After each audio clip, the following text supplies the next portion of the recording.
Medical Care in Prisons by Lauren Rice.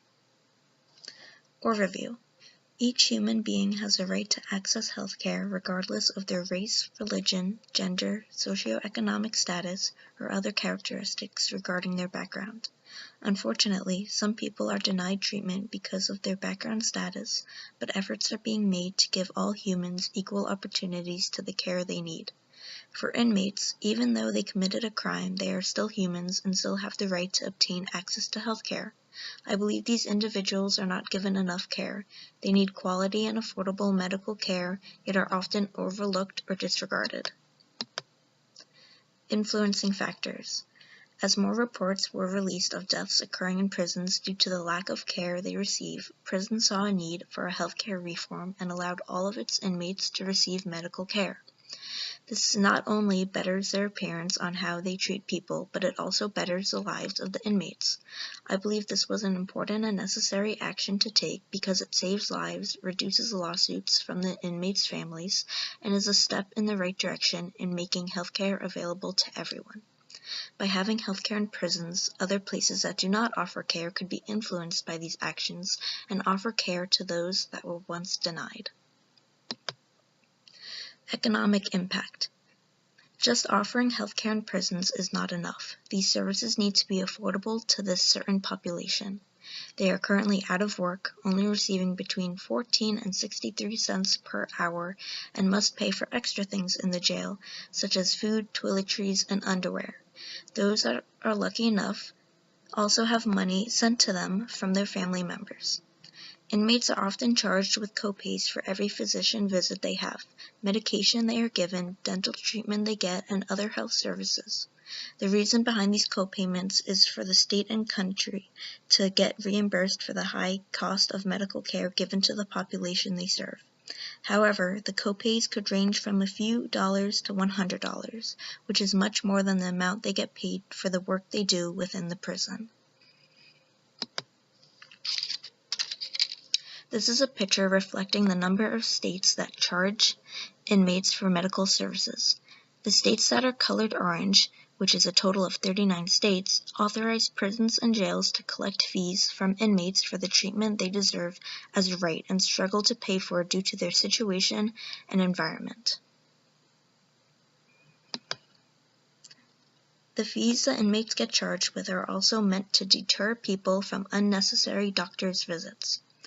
By knowing an expensive fee will be given after a medical appointment, inmates question whether they really need professional help and care for their condition. By making these healthcare services more affordable for the inmates, not only will their personal health benefit, but the health of other inmates and faculty within the prison. There are many individuals confined to the building throughout the day, causing illnesses and diseases to spread easily. Having inmates be able to receive and pay for proper medical attention, rather than neglecting their own health, will increase the chances of everyone in the prison to remain healthy.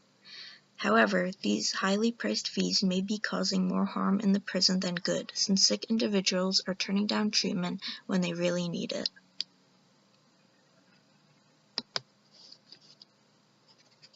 Political ramifications. The United States Supreme Court ruled in 1976 that prisoners are entitled access to health care for diagnosis and treatments by a professional for their medical judgment, and then access to the administration of the treatment prescribed by that physician. This ruling protects the Eighth Amendment, which goes against cruel and unusual punishment, meaning that prisons must represent a system that allows inmates to have an equal access to health care.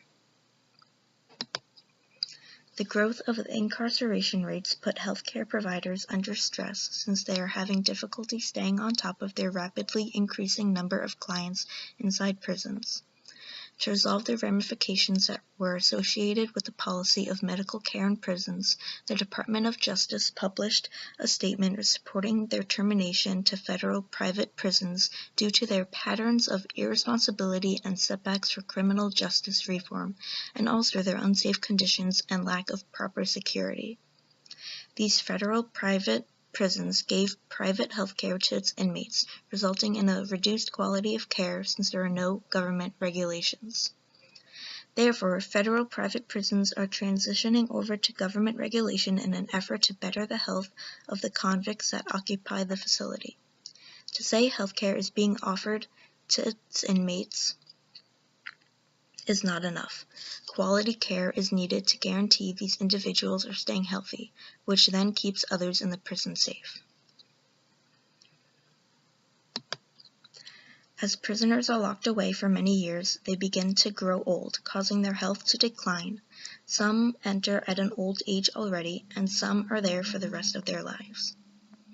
Health concerns such as dementia and Alzheimer's are common among these types of populations, and appropriate care for these conditions is needed. RT America is a television news network that featured a special on prisons ignoring the health of the aging population. They reported that these individuals need routine checkups and should be removed to a different facility if a diagnosis is made. Keeping them in the same area and ignoring their health makes them an easy target for other inmates to take advantage of them, leading to further issues. Another video that shows the need for healthcare in prisons was this one published by AJ Plus, an online news and current events channel. It talks about how prisoners who have release dates and are not meant to be locked up for long end up dying in the prison because their health was neglected.